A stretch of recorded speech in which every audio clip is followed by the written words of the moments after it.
Hello students. देखिए, previous video में जो हम डिस्कशन कर रहे थे वो ये था कि किसी भी केमिकल इक्वेशन को बैलेंस कैसे करते हैं। हिट एंड ट्रायल विधि से उसको बैलेंस करने के कौन कौन से सिंपल मेथड्स होते हैं उसके बारे में डिस्कशन किया था। तो कोई भी केमिकल इक्वेशन हो, कोई भी केमिकल इक्वेशन हो, वो रिप्रेजेंट किसको करती है? वो रिप्रेजेंट करती है केमिकल रिएक्शन को। केमिकल रिएक्शन को रिप्रेजेंट करने के लिए किसका सहारा लेते हैं? केमिकल इक्वेशन का। उसको कैसे लिखते हैं इसके बारे में बात हो चुकी। और अगर वो बैलेंस नहीं है तो उसको बैलेंस कैसे करेंगे इसके बारे में बात होगी। आज जो हम डिस्कशन करेंगे वो डिस्कशन ये है कि more information from chemical equation. पहले टॉपिक समझ लो। किसी भी केमिकल इक्वेशन के द्वारा ज़्यादा से ज़्यादा या ओवरऑल जानकारी मिल सके उसके बारे में, तो उसको कैसे लिखेंगे, उसमें क्या नोटेशंस यूज़ करेंगे, उसको हमको समझना है। देखिए, अब तक हम जैसे लिखते थे, लेफ्ट साइड में क्या लिखते थे? रिएक्टेंट्स। मान लीजिए ए और बी रिएक्टेंट्स हैं, आपस में रिएक्शन कर रहे हैं, और जब इनकी रिएक्शन होगी तो क्या है? C+D बन गए। ये क्या हो गए हमारे रिएक्टेंट्स। रिएक्टेंट्स कौन होते हैं? जो रिएक्शन आपस में करते हैं, और जब रिएक्शन होगी तो बन गए क्या? प्रोडक्ट्स। तो ये क्या हो गई? इस रिएक्शन की इक्वेशन हो गई, जो ये हमको ये बताती है कि ए और बी आपस में रिएक्शन करके क्या बना रहे हैं? सी और डी बना रहे हैं। और अगर बैलेंस है तो हम इसकी क्या है? क्वांटिटी भी पता चल जाएगी कि कितना ए है, कितना बी है, और उनसे कितना सी और कितना डी बन रहा है। लेकिन इन्फॉर्मेशन और भी होती हैं जो किसी केमिकल इक्वेशन में रिएक्टेंट्स और प्रोडक्ट्स और उसकी कंडीशन के बारे में बताती हैं। जैसे ये जो रिएक्टेंट्स हैं और ये जो प्रोडक्ट्स हैं, इनकी फिजिकल स्टेट क्या है? ये सॉलिड है, लिक्विड है, गैस है, उसका कैसे पता चलेगा?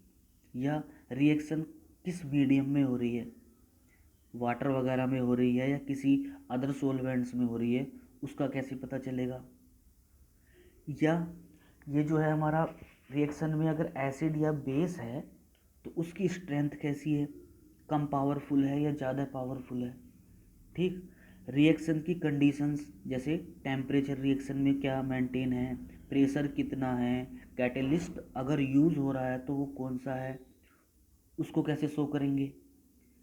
रिएक्शन में हीट निकल रही है या एब्जॉर्ब हो रही है, इवोल्व हो रही है या एब्जॉर्ब हो रही है, उसको हम कैसे शो करेंगे? ठीक है। और अगर रिएक्शन में कोई प्रेसिपिटेट बन रहा है, प्रेसिपिटेट मतलब एक्वस सॉल्यूशन में सॉलिड का बनना, तो उसको कैसे शो करेंगे? रिएक्शन की स्पीड अगर स्लो है या फास्ट है तो उसको कैसे शो करेंगे हम? रिएक्शन रिवर्सिबल है, फॉरवर्ड डायरेक्शन में है या बैकवर्ड में भी हो रही है, तो उसको कैसे शो करेंगे? तो इन सब चीज़ों को हमको क्या है? शो करने का तरीका आना चाहिए। उससे फ़ायदा क्या है? उससे फ़ायदा ये है कि हमें जो केमिकल रिएक्शन है उसके बारे में तमाम तरीके की इन्फॉर्मेशन इक्वेशन के ही माध्यम से प्राप्त हो जाती है। ठीक है। तो एक एक करके हम क्या है इनको लेंगे। तो सबसे पहले लेते हैं फिजिकल स्टेट। अब आप इनको क्या है, एक एक मिनट का है सब, थोड़ा ध्यान दोगे, लेकिन ये क्या है आगे बहुत यूज़फुल होगा। किसी भी रिएक्शन में फिजिकल स्टेट शो करने के लिए हमको क्या है, कौन कौन से नोटेशन यूज़ करते हैं? ये स्मॉल एस ब्रैकेट में, स्मॉल एल ब्रैकेट में, और स्मॉल जी ब्रैकेट। अगर कोई भी रिएक्टेंट्स हो चाहे प्रोडक्ट्स हो, अगर उसके आगे ब्रैकेट में ये लिखा हुआ है तो इसका मतलब ये है कि वो रिएक्टेंट सॉलिड स्टेट में है। ये है तो लिक्विड स्टेट में, और ये लिखा हुआ है तो गैसियस स्टेट में। ठीक है। फॉर एग्जांपल जैसे जैसे मान लीजिए हाइड्रोजन गैस है आपकी, हाइड्रोजन और ऑक्सीजन ये दोनों आपस में रिएक्शन कर रहे हैं और H2O बन रहा है, H2 + O2 एरो H2O। ठीक है। इसको बैलेंस कर लेते हैं। अब ये क्या है? ये रिएक्शन रूम टेम्परेचर पर गैसियस फॉर्म में है, तो हम इसको इस तरीके से शो करेंगे। ये भी गैसियस फॉर्म में है और ये किस में है, लिक्विड स्टेट। ठीक, तो हमें इससे ये पता चल रहा है, ये इन्फॉर्मेशन मिल रही है कि कौन सा सब्सटेंस किस फिजिकल स्टेट में। एक एग्जाम्पल और लीजिए, जैसे जिंक के पीसीज हैं, जब हम इनको क्या है HCl एसिड में डालते हैं तो ZnCl2 बनेगा और हाइड्रोजन गैस क्या है, इवॉल्व होगी। इसमें क्या है, ये सॉलिड स्टेट में है, ये एक्वस का मतलब है HCl एसिड पानी में है, दोनों का क्या है, सॉल्यूशन है, मिक्सचर है। ये भी एक्वस फॉर्म में है और ये क्या है, गैसियस फॉर्म में है। तो 3 चीज़ें हमारी ये हो गई और चौथी चीज़ ये हो गई कि अगर कहीं AQ लिखा हो, इसका मतलब है वो सब्सटेंस एक्वस फॉर्म में है, उसके चारों तरफ क्या है, वाटर के मॉलिक्यूल्स हैं। ठीक, तो फिजिकल स्टेट आप समझ गए होंगे कि इसमें हम जो नोटेशंस यूज़ करते हैं वो स्मॉल एस, स्मॉल एल और स्मॉल जी करते हैं फिजिकल स्टेट के लिए, और अगर रिएक्शन मीडियम वाटर है तो एक्वस का यूज़ करते हैं। ठीक, दूसरा है स्ट्रेंथ ऑफ एसिड और बेस। एसिड और बेस की स्ट्रेंथ क्या है, कम पावरफुल है या ज़्यादा पावरफुल।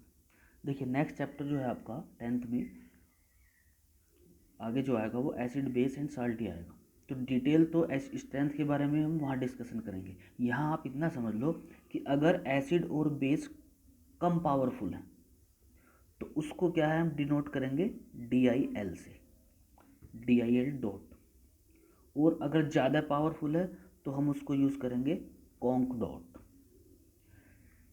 इसकी फुल फॉर्म होती है डाइल्यूट और इसकी फुल फॉर्म होती है कंसंट्रेशन। डाइल्यूट का मतलब होता है कम पावरफुल, ठीक है, और कंसंट्रेशन का मतलब होता है ज़्यादा पावरफुल। जब एसिड कम हो और वाटर ज़्यादा हो तो डाइल्यूट DIL लिखते हैं, और जब क्या है एसिड ज़्यादा हो और वाटर कम हो तो उसकी पावरफुलनेस बढ़ जाएगी, तब हम क्या है कॉन्क यूज़ करते हैं। ठीक है, जैसे फॉर एग्जांपल आप ऐसा समझ लो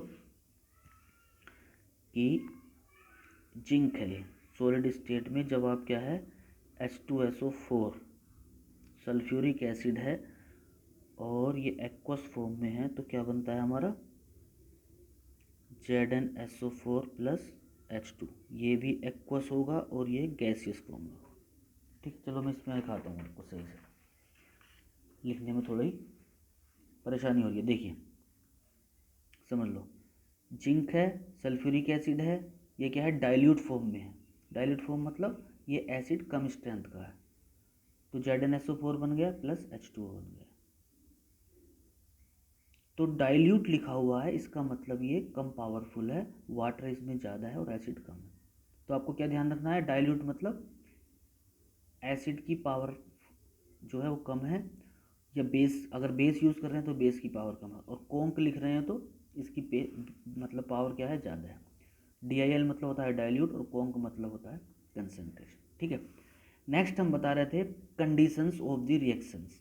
कंडीशंस का मतलब ये है कि अगर किसी भी रिएक्शन में आपको टेम्परेचर शो करना है या प्रेशर शो करना है या अदर सब्सटेंस जिसको कैटलिस्ट बोलते हैं उसको शो करना है, तो आप क्या है एरो के ऊपर या नीचे उन कंडीशंस को लिखेंगे। जैसे जब नाइट्रोजन और हाइड्रोजन गैसियस फॉर्म में रिएक्शन करते हैं तो अमोनिया बनता है, लेकिन इसमें क्या है अगर हम कंडीशंस चेंज करेंगे तो रिएक्शन क्या है बहुत अच्छे से होगी।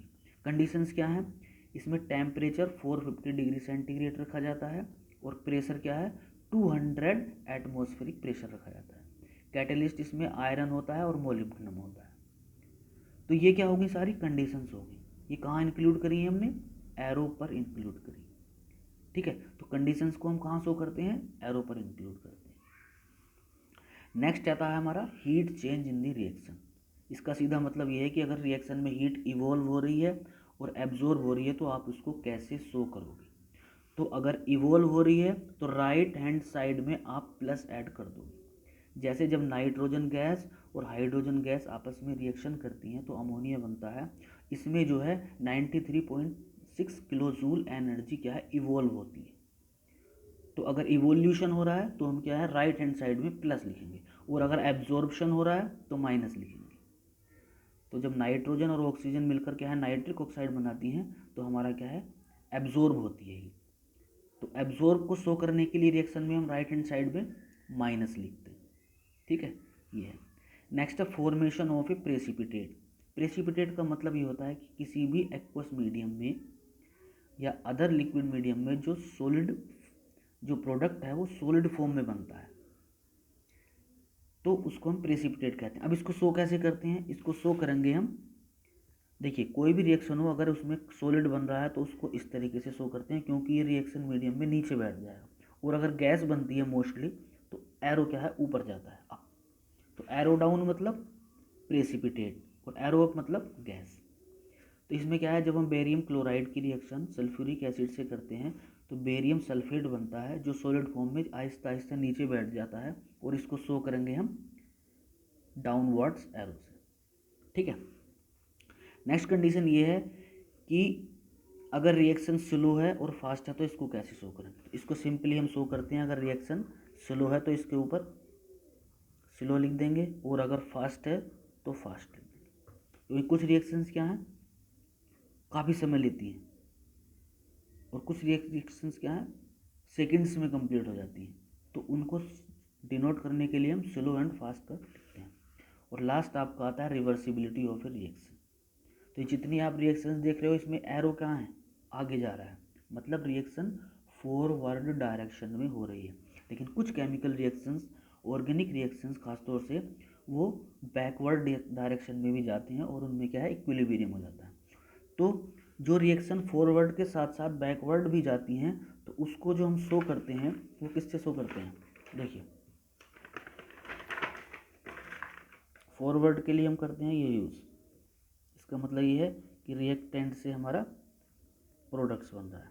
और अगर रिएक्शन जो है रिवर्सिबल है, फॉरवर्ड भी जा रही है और बैकवर्ड भी जा रही है, तो उसके लिए हम ये साइन यूज़ करेंगे। ये इरिवर्सिबल रिएक्शन के लिए है, और ये क्या है हमारा रिवर्सिबल रिएक्शन के लिए।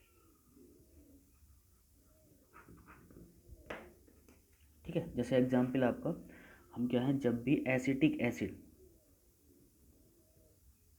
CH3COOH ये एसिटिक एसिड का होता है जो केन शुगर गन्ने के रस में होता है, इसमें अगर आप अल्कोहल डाल दो,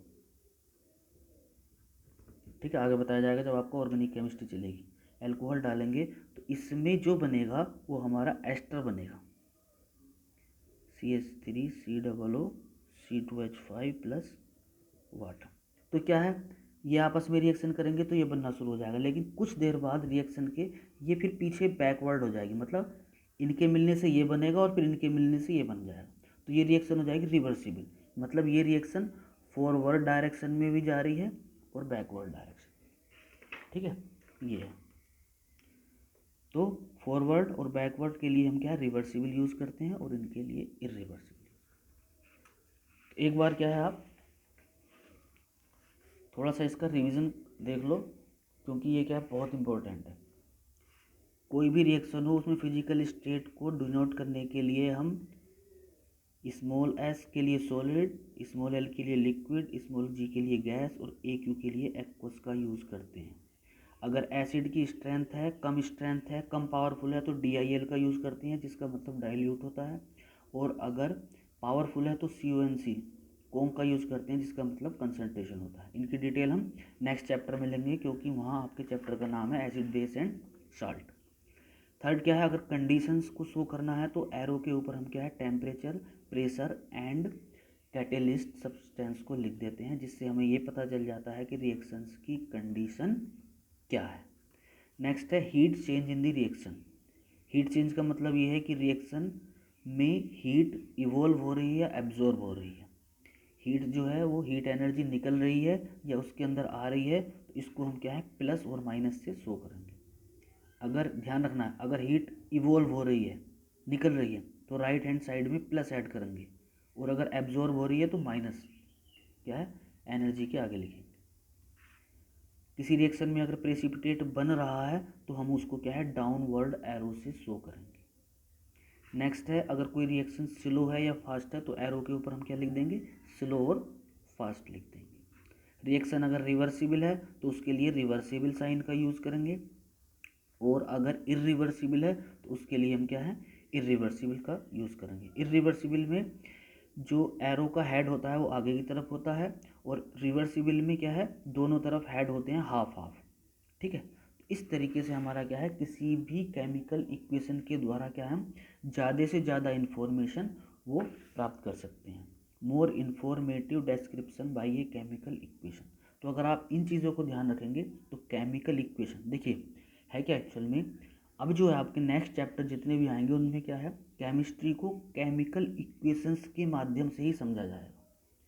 चाहे आपका एसिड बेस साल्ट हो, चाहे उससे अगला मेटल्स एंड नॉन मेटल्स हो, इनऑर्गेनिक केमिस्ट्री का चैप्टर हो, या आगे ऑर्गेनिक हो, तो सब में जो है केमिस्ट्री को समझा जाता है किसके माध्यम से, केमिकल इक्वेशंस के माध्यम से। तो हमें क्या है, केमिकल इक्वेशन की ओवरऑल इन्फॉर्मेशन होनी चाहिए। ठीक है, तो ये हमारी ओवरऑल इन्फॉर्मेशन थी, इसको आप क्या है घर लिख कर एक बार ज़रूर प्रैक्टिस कर लेना। ठीक है, ओके, थैंक यू।